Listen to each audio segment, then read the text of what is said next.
За самцхан бүгдээрээ өнөөдрөөс эхлээд бүгдээрээ видео эдитинг DaVinci Resolve-ыг ашиглаж хийж сурцгаая.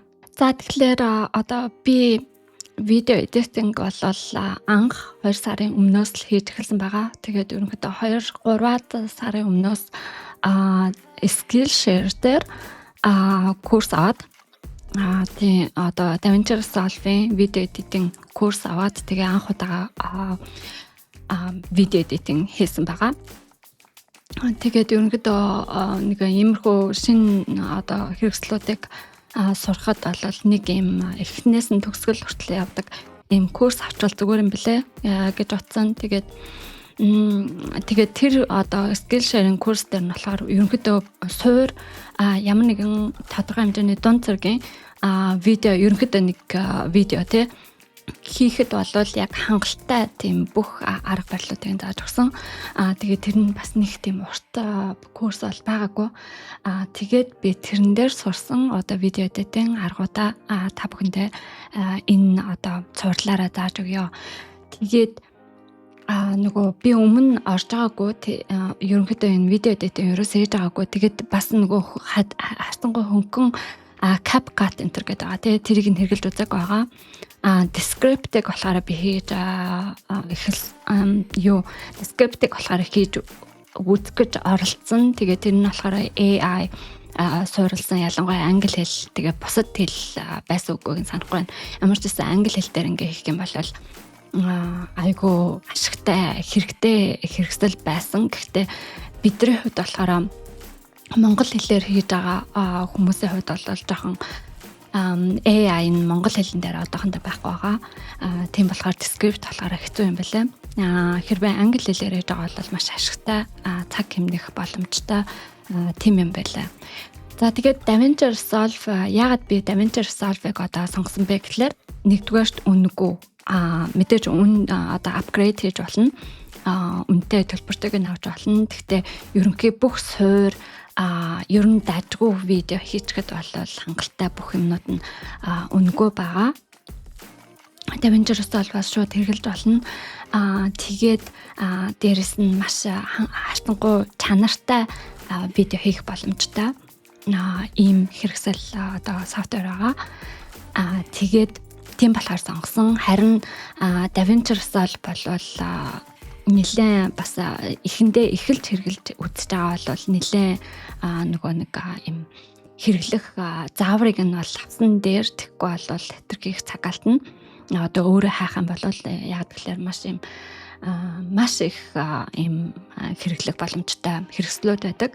Тэгээд дээрэс нь бүр DaVinci Resolve-ыг Hollywood-д хүртэл өнгөний эдитинг хийхдээ хэрэгэлдэг гэсэн.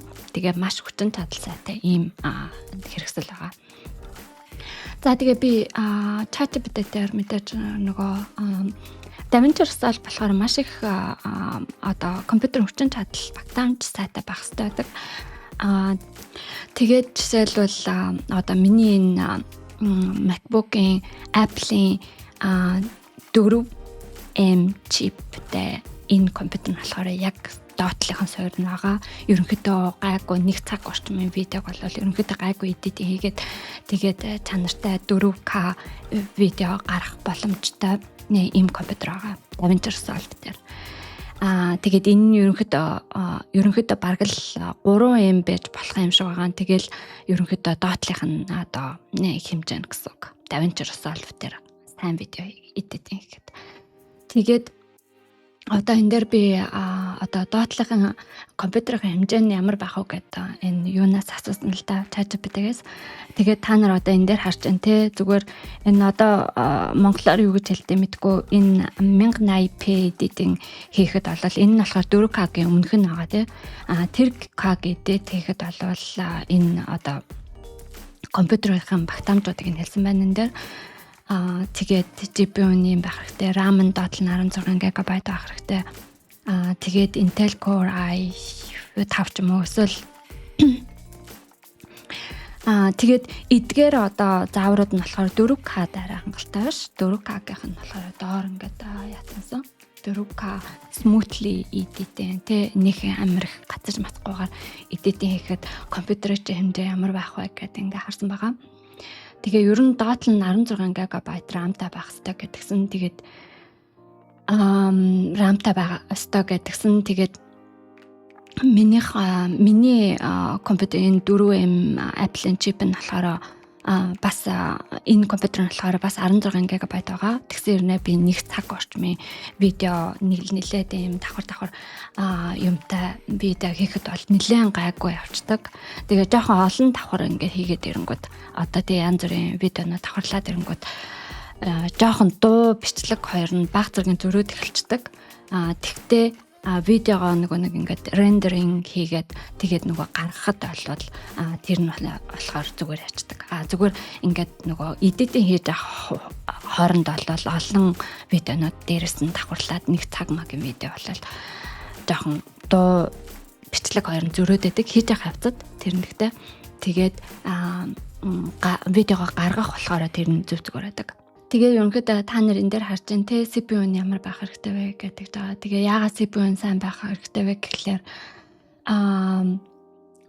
энэ DaVinci Resolve нь болохоор CPU-г одоо GPU руу явуулахаас өмнө CPU-г бол маш ихээр ашигладаг хэрэглэх шаардлагатай гэж байна. Тэгээд ер нь RAM нь 32 байх тусмаа сайн гэж байна. Минийх бол 16 бол нэг цагийн видео дээр бол болоод байгаа. Ер нь айгүй дажгүй болдог. Нилээн ингээд давхарлахгүй болол. Тэгээд миний видеонууд бол дандаа 4K гарч байгаа. Тэгээд 4K 264, H 264 гэж басан баха. Тэгэж видеонууд гаргаж байгаа. Тэгээд GPU нь болохоор хамгийн чухал гэж байгаа. Тэгээд би нөгөө нэг найзаас асуусан. Би нөгөө нэг компьютер тоглоом тоглодог болохоор тэгээд монголчуудын болол мэдээж MacBook Монголд аавна гэдэг бол арай үнэтэй. Ихэнх хүмүүст бол үнэтэй тусна. Тэгээд тэгсэн чи одоо тэгээ MacBook авахар чинь амар үнэтэй юм байна энэ төр гэдгсэн чинь манай нэг эрэгтэй таньдаг найз юу гэсэн одоо Монголд баг компьютер тоглоом тоглодгүй эрэгтэй хүмүүс бол баг байхгүй. Тэгээд тийм болохоор энэ GPU-г нь болохоор энэ суурин компьютер дээр салгаад авчдаг. Би болохоор компьютерийг тийм хэмжээнд сайн мэдгүй. Би дандаа лаптоп дээр байсан. Лаптоп дээр л юм хийн жижиг сажиг код бичих юм бол энэ дээр л хийн. Тэгээд ихэвчлэн бид нар бол нэг амар тийм ачаал ихтэй тийм код бичих шаардлагагүй дандаа би одоо оюутан байхад бол физикийн жижиг сажиг дата анализ ч юм уу тиймэрхүү юм хийдэг. Тэр нь бол компьютер дээр лаптоп дээр бол хангалттай байдаг. Тэгээд одоо GPU-нууд нь ийм байх хэрэгтэй гэдэг чинь доотлын үзүүлэлт нь болохоор тэгээ Apple болохоор ерөнхийдөө энэ M1 Max, M2 Pro, M3-ад бол болно гэж байна. Тэгтээ M1 одоо суур нь болохоор base M1 нь болохоор struggle гэдэг чинь би бас тэгж бодож байна. M4 нь аль хэдийн одоо жоохон олон давхар юм хийгээд ирэхээр гацаад эхэлдэг баг зэргийн гацдаг тийм байгаа. Тэгэхээр бас M2 чипүүд нь болно гэж байна те. Тэгээ бас багтаамжаас хамаархалах л та. Тэгээд энэ SSD хэрэгтэй гэсэн. Тийм тэгээд юм байгаа.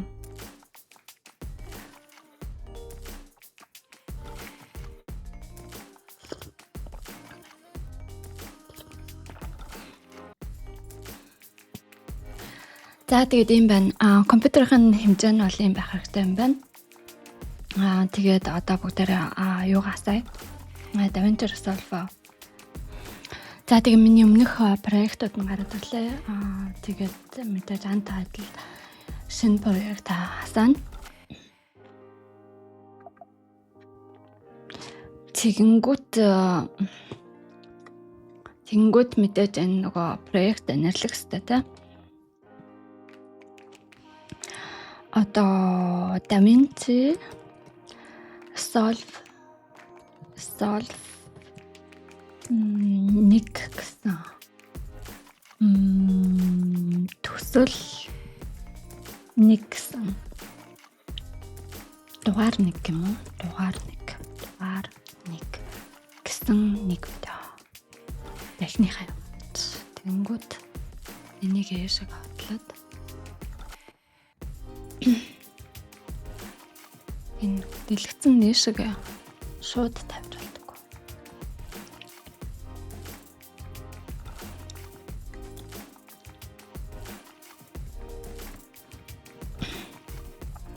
За ингээд гараад ирлээ. За тэгэхээр юу DaVinci Resolve нь бол анх ингээ харахад бол нэлээд айж сүртмээр ингээд харагддаг.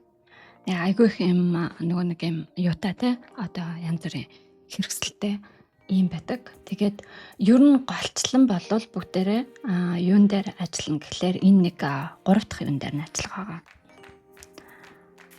Одоо энэ нэг юм шүү дээ те энэ дээр голчлон ажиллах байгаа. Бусдыг нь бол одоохондоо ерөнхийдөө ихэнхийг нь мартаж болно. Ихэнх одоо гол одоо суур эдитинг хийх юмнууд нь болохоор энэ дээр байгаа. За тэгэхээр одоо бүгдээрээ юунасаа одоо энэ нэг юм медиа пул байгаа. Энэ нь болохоор эффект байгаа. Тэгээд энэ эффектийг нь болохоор би ерөнхийдөө ингээ онгойлгоо тавьчихдаг. Тэгээ медиа пулийг гэсэн онгойлгоо тавьчихдаг. Медиа пул гэдэг нь юу гэхлээр ерөнхийдөө оруулж ирсэн видеонууд нь энэ дээр нь чагсаалт нь харагдана гэсэн үг. Тэгээ энэ дээр нь болохоор видео нь ерөнхийдөө харагдана.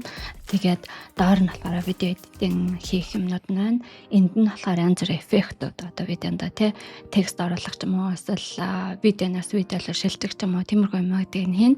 Энэ дээр нь болохоор янз бүрийн тохиргоонууд нь байна. Тэгээд дараагийнхаа хичээл дээрээ бүгдээрээ хамжцгаана. Яаж хийх гэдгийг. За тэгэхээр нэг хичээл оруулж ирье. Одоо нэг гэсэн одоо Python-ийнхаа 10 гэсэн хичээлэг түрүүн эдитинг хийж дууссан байгаа. Тэгээд тэрнийхээ түүхий одоо ажиллаагүй хэлбэрийг нь татаж оруулж ирье. Одоо ерөнхийдөө ингээд эхлээд видео ингээ оруулж ирэхэд бол тэр видео ч одоо утсан дээр ч юм уу ямар нэгэн камер дээр бичсэн байгаа. Тэгээд тэрэн дээр болохоор анханаас тохируулгана гэж байгаа. Тэдэн одоо frame rate гэдэг нь болохоор 1 секундэд хэдэн зураг харуулж байгаа вэ? Одоо видеоныхаа чанар нь тэгж харагдаж байгаа. Тэгээд тэгэр тохиргоос хамаарад тэгээд одоо энэ DaVinci Resolve-ийн суур frame rate нь бас хэд дээр тохируулсан байна. Тэрнээс хамаарад хэрвээ зурж байгаа юм бол ингэж асуудаг. Одоо тэр видеоныхын фреймийг нь одоо 1 секундэд харуулах зургийг нь ижлэхнээр хадгалах уу эсвэл энийг өөрчлөх үү гэж эхэлж ингэж асуудаг байгаа. Тэгээд би одоо энэ ChatGPT-гээс асуулаа. Ерөнхийдөө ямар frame rateтэй байла чанартай видео болох вэ гэж те. Би бас энийг анх сурж байхдаа бас ингээд нөгөө өмнө нь видео хийж байгааг учраас сайн мэдгүй. Тэгээд бас жоохон нэлээ интернетээр унших хэрэгтэй болсон. Тэгээд энэ дээр нь болохоор янз бүрийн кино менюны болохоор ерөнхийдөө 24 FPS гэж товчилдог байгаа. FPS гэж товчилдог. Тэгээд frame per second гэж байгаа юм шиг байна. Одоо секундэд хэдэн зураг харуулах вэ гэж. Тэгээ ерөнхийдөө 24 FPS заах юм бол яг киноны одоо зураг авалт харж байгаа юм шиг байна гэсэн үг. Тэгээ 30 FPS гэх юм бол YouTube-ийн видеонууд их хөвчлэн одоо стандарт видеонууд нь 30 FPS байт юм байна. Тэгээд 60 FPS энтер болоод ирэх юм бол нөгөө компьютер тоглодог хүмүүс те илүү их сайн одоо яг нөгөө акшн яг таарах хэрэгтэй байдаг учраас 60 FPS байвал зүгээр байт юм байна. Тэгээд би яг энэ тэнд ингээ утсан дээр ч юм уусал янз бүр тохируулсан байгаа. Тийм өнгөдөө аль болох сайн болох гээд ингээд 60 мар ингээд тохируулсан байж магадгүй. Одоо жишээлбэл утсан дээр суулгасан софтверээс бас хамаарна тий. OBS-ийн софтвер дээр би frame секундэд FPS-ээр тааруулна. Тэгэл одоо уцаараа зүгээр шууд видео авч байгаа юм бол бас FPS-ээр тааруулна гэх мэтлээ. За тэгээ ерөнхийдөө энэ дээр бол change гэдэг нэг эсвэл down change минийх бол видео нь бол нэлээд өндөр FPS-тэй байсан байгаа. Тэгээ энэ юун дээр болохоор 25 байгаа санагдаад байна. Тэгээ энэ бол окей. 25 байхад болно. Тэрийг нь болохоор эндээс хардаг байгаа. Энэ дандаа энэ цогон дээр гарч ирчээд байна. За тэгэхээр ерөнхийдөө миний гаргах видеонууд болохоор энэ дээр тохиргоонуудыг нь оруулсан байгаа.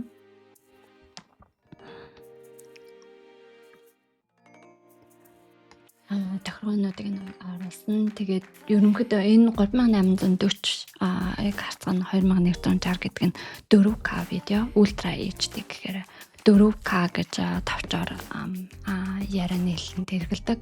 Тэгээ энэнийхэн тохиргоог нэ. Тийм тэгээд энийг ингээ бичсэн. Тэгээ Square is okay. Timeline frame rate нь би энэ дээр 60 гэж тохируулсан байна. FPS 60 FPS гэж тохируулсан байна.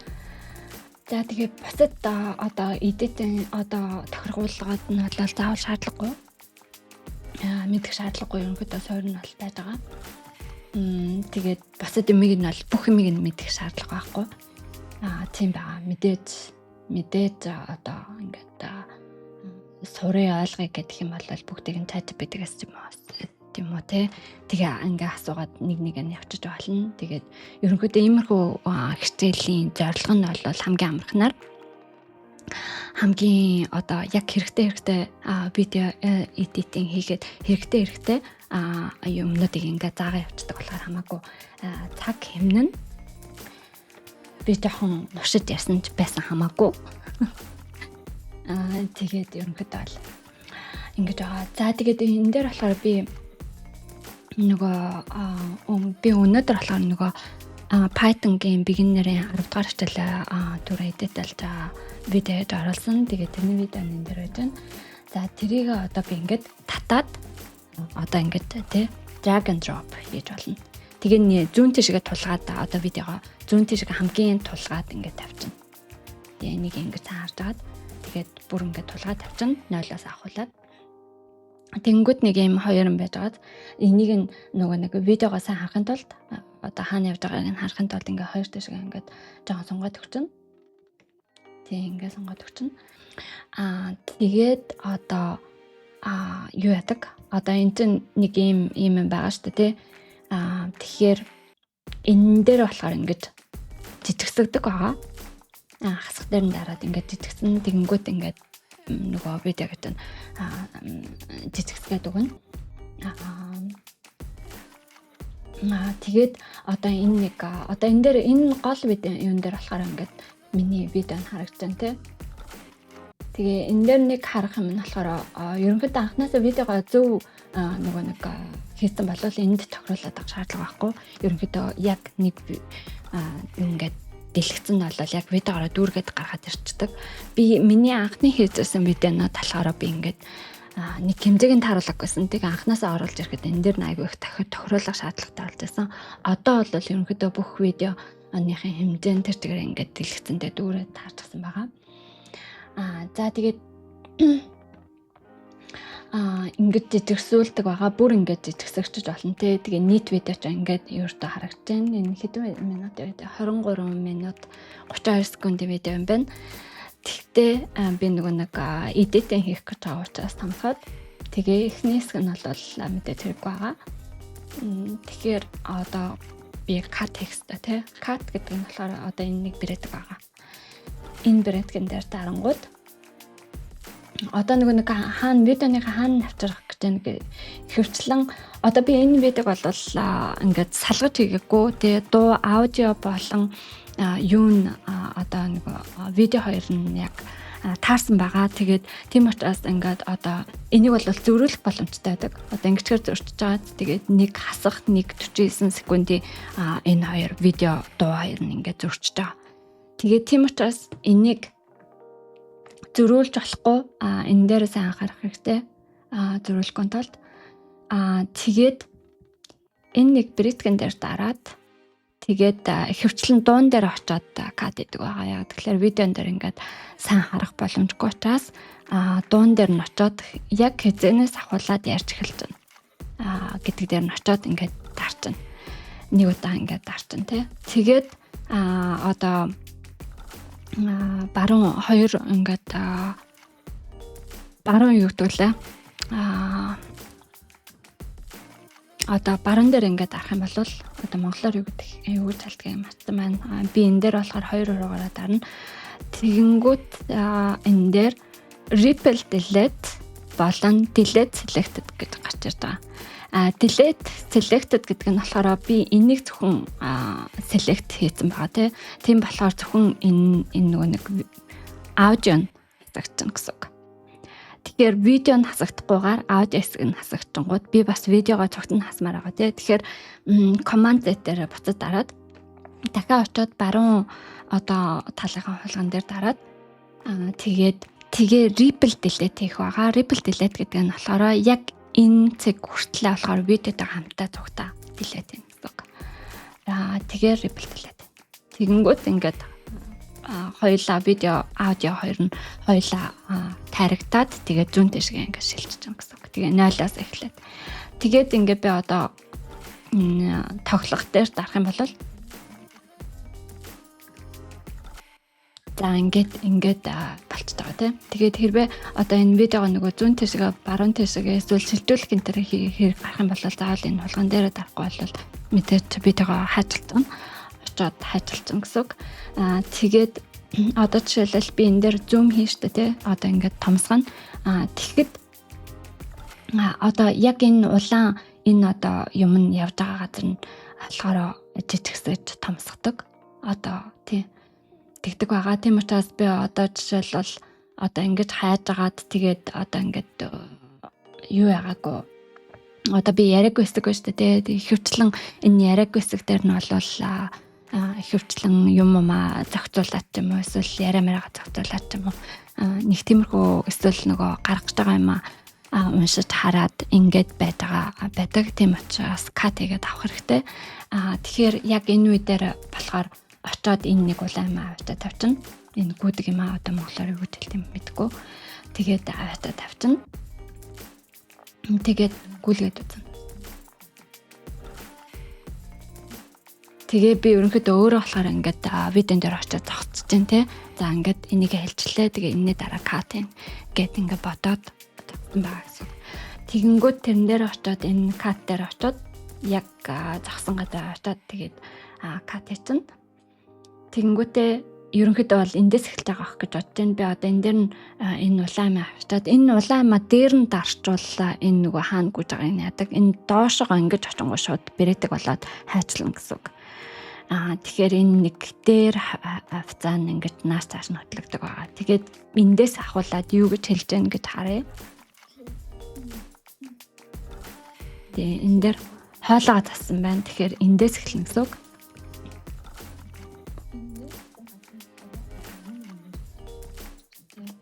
Тэгээ энэ дээр нь очиод би хайцлах юм байна тийм. Энэ дээр нь би хайцлах юм байна. За тэгэхээр ингээд тэгээд дахиад нөгөө баруун тал дээр дараад ripple delete гэдэг дээр нь. Тэгэнгүүт нь айгу смут болчихно.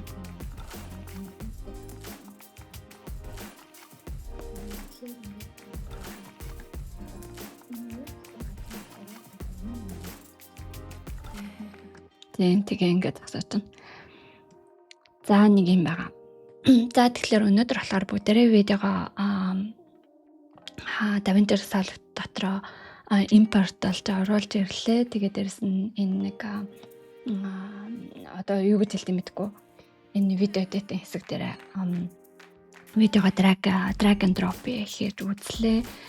Тэгээд энэ одоо видеоны хэсэг, аудионы хэсэг алтан байгааг нь харж байна. Тэгээд эхнийхэн катыг хийж үзлээ. Тэ хэрэггүй хэсгийг нь хаачилж авлаа. Тэгээд видеого одоо сунгах, тэлэх, тэгээд богиносгох энэ юмыг нь үзлээ. За тэгээд дараагийн үйлдэлүүдийг болохоор дараагийн хичээл дээр үзье. Тэгээд би нэг хичээл дээр болохоор хитрхээ олон юм байхгүй байгаа. Тэгэхээр нөгөө нэг хитрхийг залхachна гэж бодоод тэгээд ингээ богино байх юм бол өөрөө за одоо энэ хичээлээ үзээд дуусчээ. Тэгээд дараагийн удаа дараагийнхаа үзчихье гэдэг ингээ зохицуулахад амархан болох учраас би ингээ видеонуудаа салгаж байгаа гэсэн үг шүү. Тэгэх юм бол илүү сурахад илүү жоохон түүртгөхгүйгээр сурах боломжтой гэж бодож байгаа. Тэгээд хэрвээ энэ хичээлийг бас яг өөрөө гарчлан видеон дээр хийгээрэй гэхгүй бол бараг сурахгүй шүү. Яг DaVinci Resolve татаж аваад тэгээд энэ одоо үйлдэлүүдийг өөртөө яг дагаад хийгээрэй. За тэгээд дараагийн хичээл дээр уулзлаа.